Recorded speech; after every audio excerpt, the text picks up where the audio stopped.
Hola, mi nombre es Santiago Medina Merlos.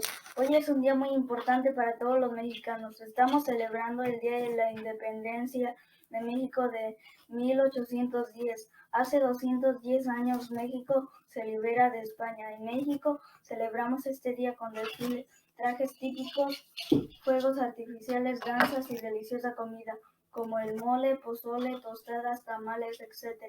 El presidente de México grita: ¡Viva México! ¡Viva Miguel Hidalgo y Costilla! ¡Viva Vicente Guerrero! ¡Viva Josefa Ortiz de Domínguez! Etcétera. Y las personas repiten: ¡Viva! Adiós. Hi, my name is Susan, and my favorite Mexican food is pozole. Yummy. Bye. Hola, mi nombre es Alexis y les voy a enseñar una de las tradiciones de los tamales, la coca mexicana. Viva México. Bye.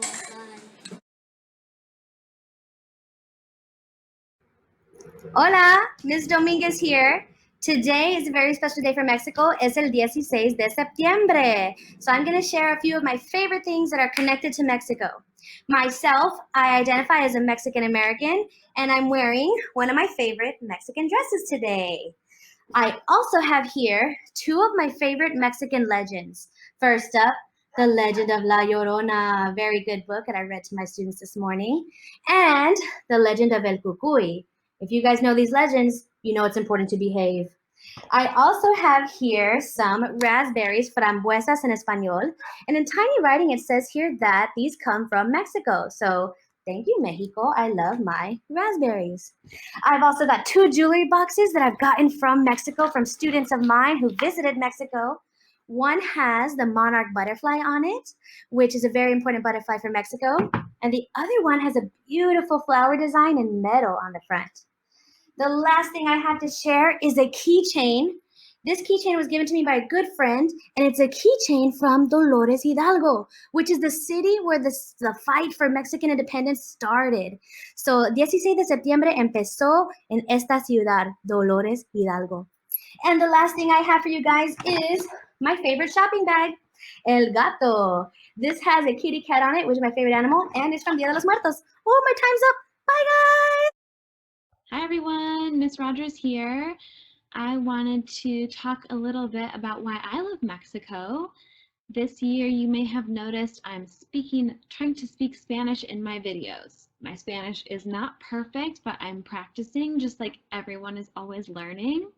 This year I have a teacher who lives in Mexico who has been helping me practice Spanish. Este año he estado estudiando español con una maestra que vive en la Ciudad de México. And I wanted to show you one of my favorite artists who was from Mexico. Her name is Frida Kahlo, and she was really famous for creating self-portraits. And she always liked to include her monkey, who was her pet, in here. La artista se llama Frida Kahlo y ella vivió en México y es una artista muy famosa en México y en todo el mundo también. And my other favorite thing from Mexico is this tiny cat sculpture that I got when I visited. I love how colorful it is and all of the beautiful details that the artist painted. Bye, everyone. Y'all, Mr. Baker here to talk about some of my favorite music in the whole world, and it's a music that comes from Mexico. This is Mexican party music, and it's a style of music called cumbia. But you've heard that before. It comes from Mexico, and you hear it all the time at quinceañeras, weddings, parties, barbecues, all that good stuff. It's good dance music, good party music. Another type of music they listen to in Mexican culture, it doesn't come from Mexico, but it comes from all over the world. It's called salsa music. Now, cumbia is a type of salsa music. A lot of salsa music sounds a little like this with the rhythm.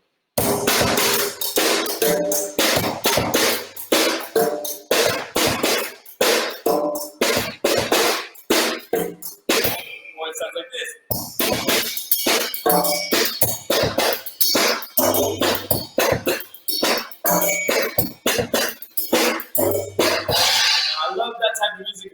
fun to dance to. And Miss Cameron asked me to share an example of my grito, and that sounds like this. Thank you for watching.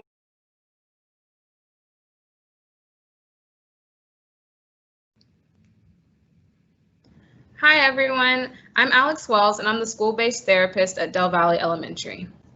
Hey, and my name is Giselle Aguirre and I am the crisis therapist for the Del Valley District. In the case that someone is in crisis, Miss Alex Wells or Miss Garcia, the school counselor, will contact me. So today we're going to be talking about suicide prevention. This can be a challenging topic, so please feel free to take a break or pause the video at any time.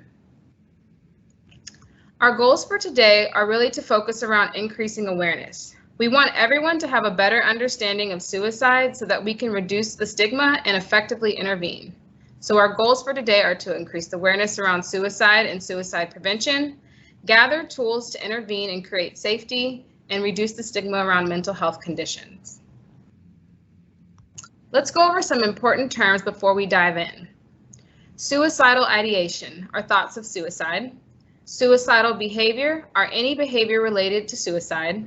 Self-harm or non-suicidal self-injury is the intentional harm to the body without the intent to die.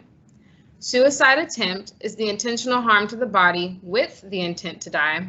And suicide, self-directed injurious behavior with the intent to die that leads to death.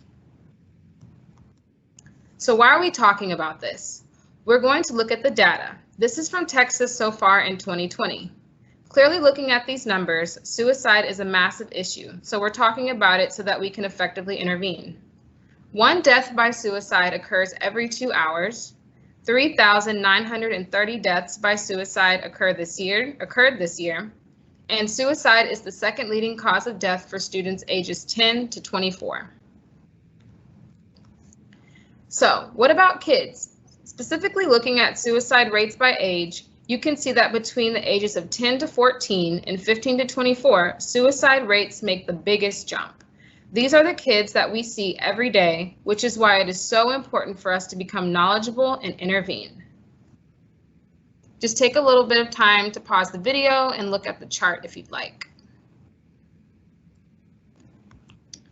So what can we do? This is exactly why we're here. Because the biggest protective factor we can create is setting everyone in our community up to feel comfortable asking for help and recognizing when to intervene to keep someone safe.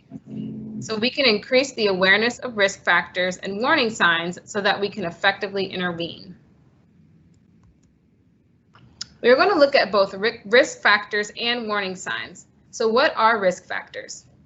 Risk factors are things that endure over a period of time that increase our risk of having thoughts of suicide. This does not mean that we will, but chances are higher. Let's look at the list. Why or how do you think these things could increase the risk? So take a moment. Physical. This includes genetics, family history, physical health conditions, and chronic pain. Again, let's talk about why these would increase your risk. So here we have environmental. This includes food instability, chronic financial stressors, housing instability, and chronic stress, such as COVID, family stress, and so forth. Again, let's talk about why these would increase your risk. So this is mental health and history. For example, past experiences of trauma, mental health conditions such as depression, anxiety, bipolar disorder, schizophrenia, and symptoms associated with them like low mood and impulsivity. Inconsistent mental health treatment, lack of access, inconsistent medication management. Warning signs. So unlike risk factors, warning signs are present for a shorter period of time, and they signify that there is immediate risk of harm to self. When warning signs are present, we need to intervene immediately. So these are some common warning signs that are associated with suicidal ideation and suicide attempts. Talk. I should just kill myself. I wish I was dead. I am a burden. Behavior. Aggressiveness, substance use, or giving away possessions. And mood. Changes in sleep, changes in eating, aggressiveness, lack of motivation, and withdrawal. So what do we do with all of this information? Let's look at how everyone, staff and parents, can help create a safe environment at school. So ask yourself, what is your role and how can you help? So as school staff, what can your role be? Your biggest role is to look for changes, both warning signs and risk factors. You spend lots of time with these kids, so when you notice something changes, like they're always sleeping in class, say something. Or when you see that they have written something about wanting to die on a paper, say something.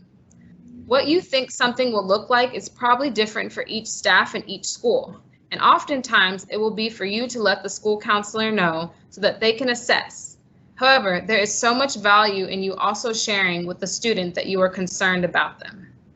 So again, look for warning signs, check in, ask questions or ask direct questions, connect students with the school counselor, and express your concern. One thing I'd like to point out too is when you connect the students with the school counselor, if the school counselor feels that the student needs further assessment, she can also reach out to me. For parents, your role is similar to school staff. Your biggest role is to look for changes, both warning signs and risk factors. You spend lots of time with your kids, so when you notice something changes, like they are always in bed, say something. Or when you see that they have written something online or to a friend about wanting to die, say something. Let your child know that you care, and you are going to help them find help. Your role differs from a school staff, as you will be intervening more directly for your child. If you see risk factors, you can connect with the school counselor to get your child connected to school-based services. However, if you see warning signs, you will need to call for emergency help like the crisis line or 911 or take your child to the hospital. So again, look for changes, warning signs, and risk factors. Say something. Reassure that you will help them get help. Connect with the school counselor about counseling services. And if it's an emergency, call 911, the crisis line, or go to the hospital. So the last part of our slide is the helpline information. These are 2 resources that are available when you or someone else needs help. If you have any questions or want more information, please contact Ms. Garcia and she can get in touch with me or Giselle. So we have the Integral Care Helpline and the crisis hotline, or the crisis text line. Thank you.